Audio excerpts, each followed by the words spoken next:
Par contre, on est né dans le péché. Et lorsqu'on se tourne vers Dieu, on devient chrétien. Et si ce soir, ça serait ta réunion? Peut-être que c'est ta réunion ce soir. Il y avait une femme pendant 18 ans, elle est venue là, courbée. Elle venait comme une religieuse. On va le prendre comme ça. Elle était courbée par un mauvais esprit. Là. Peut-être que ce n'est pas ton cas toi, mais tu viens comme une religieuse. Et peut-être ce soir c'est ta réunion à toi. Parce que celui qui était dans la synagogue en ce temps-là, il est là ce soir aussi. Et un seul mot de lui, ta vie elle est redressée. Elle se redresse d'une vie qui se courbe devant le péché, elle se redresse pour contempler les choses en nous. Amen. Vous entendez ce que David dit? Que je l'ai dans mon cœur. Je dis, Seigneur, s'il m'appelle, est-ce que je dois chanter ou est-ce que je dois dire ça? Et dans mon cœur, ça me dit, tu diras ça. Peu importe l'âge, des fois, on peut être petit ou moins petit, tout ce qu'on a vu, ou tout ce qu'on peut entendre, ça reste dans un cœur. Et ça grandit. Et en grandissant, ça peut faire beaucoup de mal, parce que le diable, il veut nous accrocher avec tout ce qu'on voit, tout ce qu'on entend. Moi, j'ai vu des choses, j'ai entendu des choses, et ça m'a poursuivi toute ma vie. Même en devenant mari, même en devenant père, ça m'a poursuivi. Et ça fait souffrir, ça donne, comment expliquer ça? Ça donne un sens à votre vie qui n'est pas quelque chose de bon. Et seul Jésus a pu me délivrer de ça. Seul Jésus a pu me rendre libre, me donner l'amour qu'il fallait. Et je bénis Dieu pour cela. Alors si toi, petite ou toi, petit, tu as entendu ou tu as vu des choses qui t'ont fait mal ou qui t'ont blessé, ben seul l'Esprit de Dieu peut venir rentrer dans ton cœur et retirer ce qui a été semé de petit. Et c'est la plus belle des choses que Jésus peut faire quand il rentre dans ton cœur. Et bien, il répare toutes choses. Et je bénis Dieu pour cela. Si tu as subi des choses comme ça, ou tu as vu, tu as entendu, demande à Jésus, il peut te guérir dans cette soirée, parce qu'il est là pour guérir. Voilà, merci Seigneur.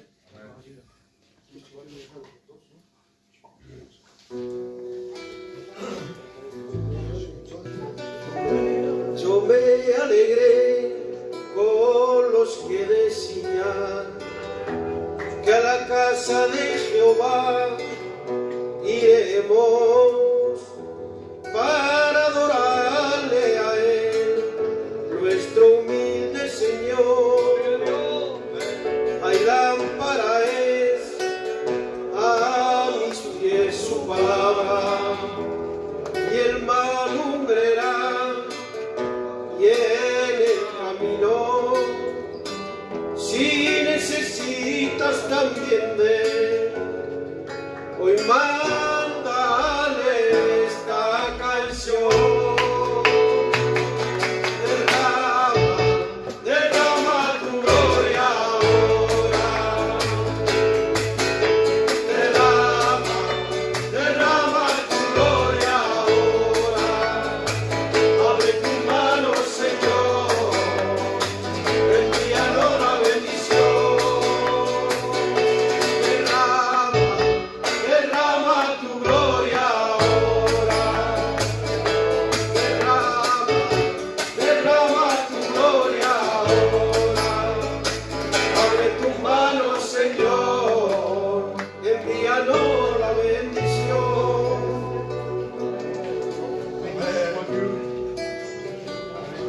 Dame de beber, dame de beber, dame de beber de tu agua divina. Dame de beber,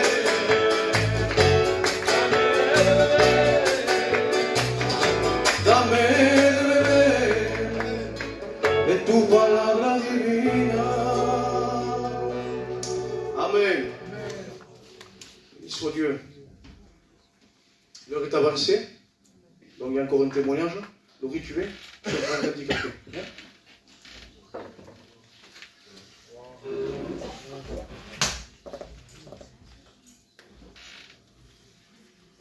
Je vais vous dire comment j'ai rencontré Dieu. J'ai pas grandi dans un foyer chrétien. Mes parents sont athées. Et Ta grâce, Jésus. parler de Dieu, c'était inimaginable, puisque pour eux, il n'existait pas. J'ai grandi comme ça dans un foyer où, malgré que j'avais l'amour de mes parents, dans le foyer de mes parents, il y avait beaucoup de disputes, beaucoup de violence et le péché était là. Et vous savez, dans le cœur d'un enfant, voir ses parents se disputer, à l'avenir, après, ben, ça laisse des séquelles. Et j'ai grandi comme ça, en pensant que la maison, que tout foyer était pareil. Et du coup, j'ai grandi.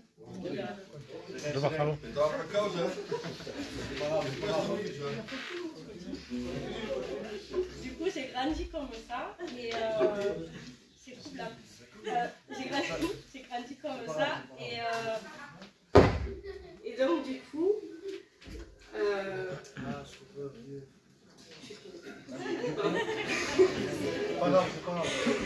coup, je pensais que tous les foyers étaient pareils. Et en grandissant comme ça, après j'ai rencontré mon compagnon.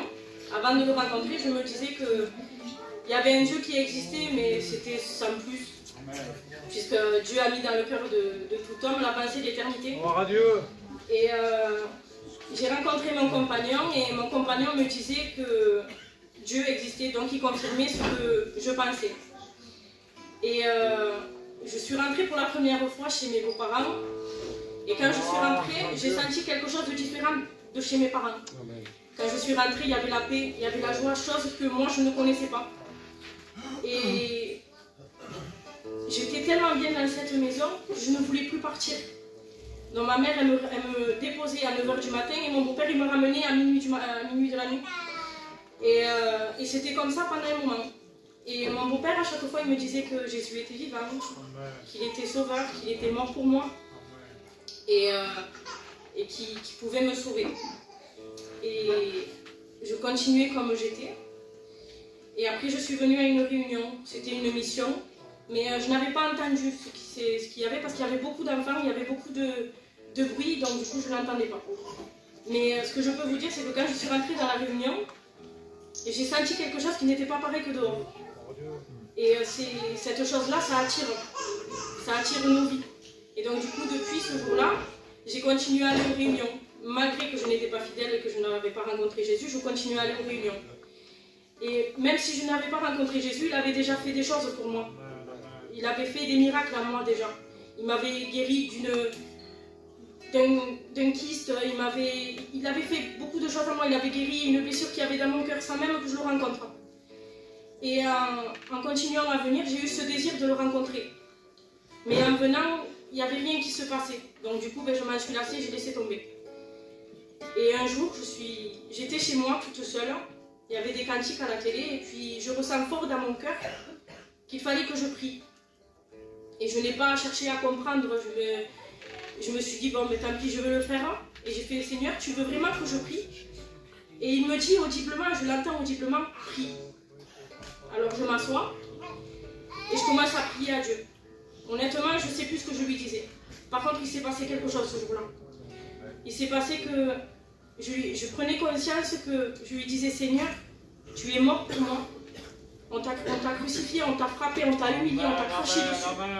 Et quand je disais toutes ces choses-là, j'avais comme une vision qui me venait, où je voyais que Jésus, il se faisait frapper.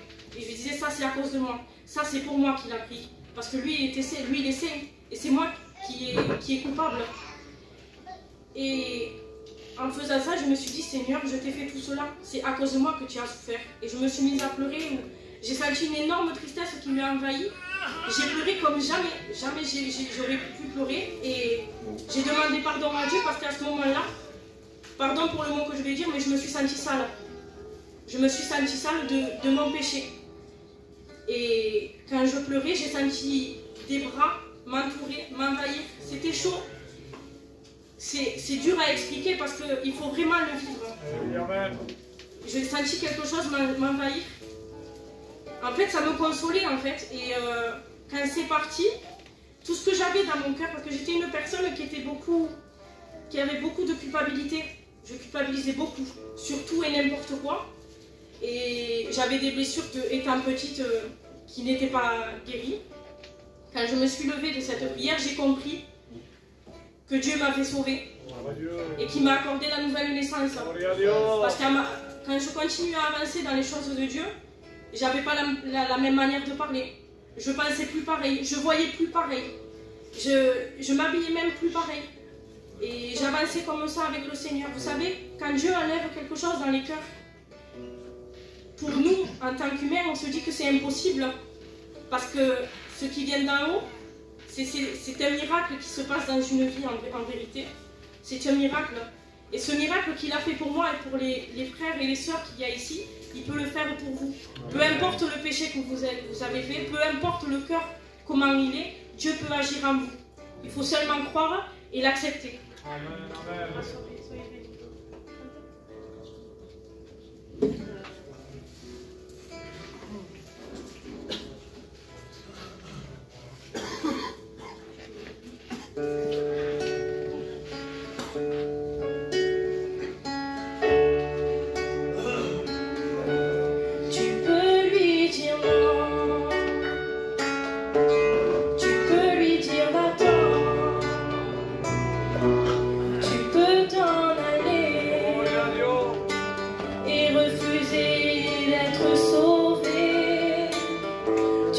L'empêchera pas.